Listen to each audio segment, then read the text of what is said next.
That's good. Who are you gonna call? Do you have a ghost in your house?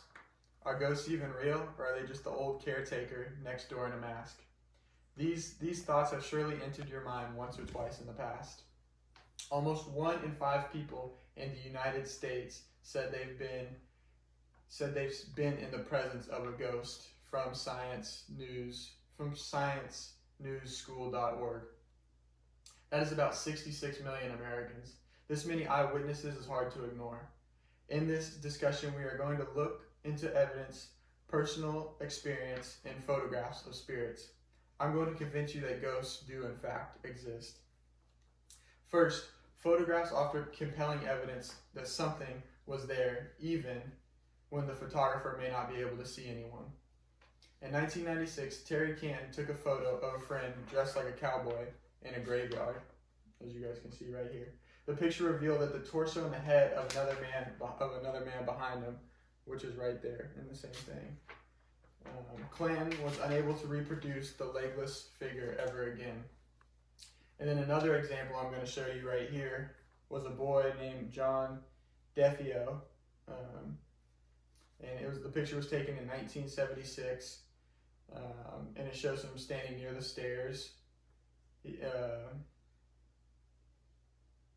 was taken by a professional photographer that was working with paranormal activities, and as you guys can see, they just took it in the night in 1976, and that was the boy that died there, and you can see him there. And this was all before like digital photos and different stuff of that such was ever a thing.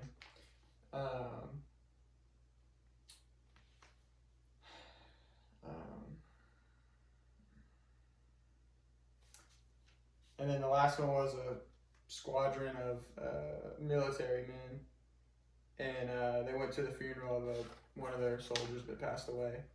And you can see when it's zoomed up in one of the pictures, it looks like him standing behind the men. And it's just, it was during a time that they couldn't replicate or duplicate these type of things. Secondly, various people throughout history have had not only photographs but personal experiences with ghosts. There have been different examples of families ghosts traumatizing different families. The Enfield pathologist, I believe that's how I say it, is an example that occurred in the 90s. The Hodgson family started being attacked by unknown causes. Knocking could be heard around the house, knives, different objects would be getting thrown around. Their daughter even got possessed at one point, that they said. And they were witnessed, it ended up being witnessed by many people in the field of paranormal activity. And no explanation could be found. Going on to another example, TAPS is the Atlantic Paranormal Society. They have had several encounters with the existence of ghosts. All of these are attained by each person and by the team. Many of their experience has been seen on shows like Ghost Hunters. They not only bring equipment to register the different channels in the area around them, they also video everything that they are doing. The best real life experiences of a ghost have occurred multiple times at Mount Vernon. Several people have even seen President Washington's ghost in the bedroom where he died.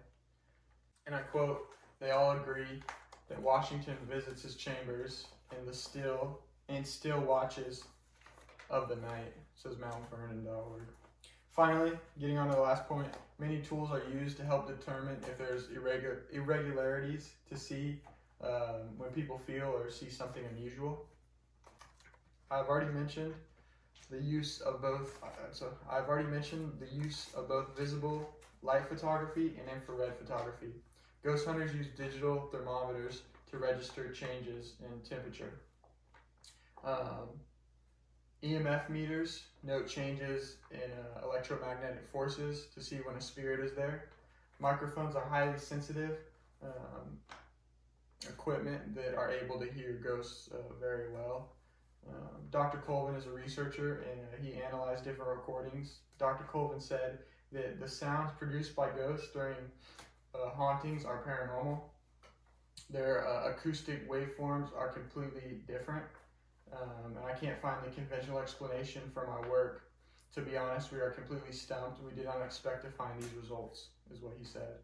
Newer equipment is used to analyze areas where poltergeists are located. The Kinect from the Xbox 360 is now used to detect movement from the cameras. It is designed to recognize the human body's movement. The Oblivia, I believe it said 5B, 5A or something along the lines of that, is a device to detect energy changes and to reduce to energy changes and to reproduce energy as words. This gives the ghost hunter a way to communicate with the spirits. These different devices continue to provide further evidence that there is life after death. And getting to the final conclusion, ghosts are disembodied souls according to Webster's dictionary. It is the soul or spirit of a deceased person, which is an invisible presence. A ghost can take a shape as a person, a ball of energy, or it can just be a translucent shape. They have been photographed, experienced, and recorded in various different forms. It is easy to dismiss something and say that does not exist because you cannot see it yourself. However, you do believe that viruses exist, or the asteroid belt exists, and you have never seen both of those. Both have been recorded by instruments and viewed by experts. Ghosts are the exact same, and they are no different. Except, unlike viruses and asteroid belt, ghosts have been witnessed firsthand by millions of people all over the world. Good job.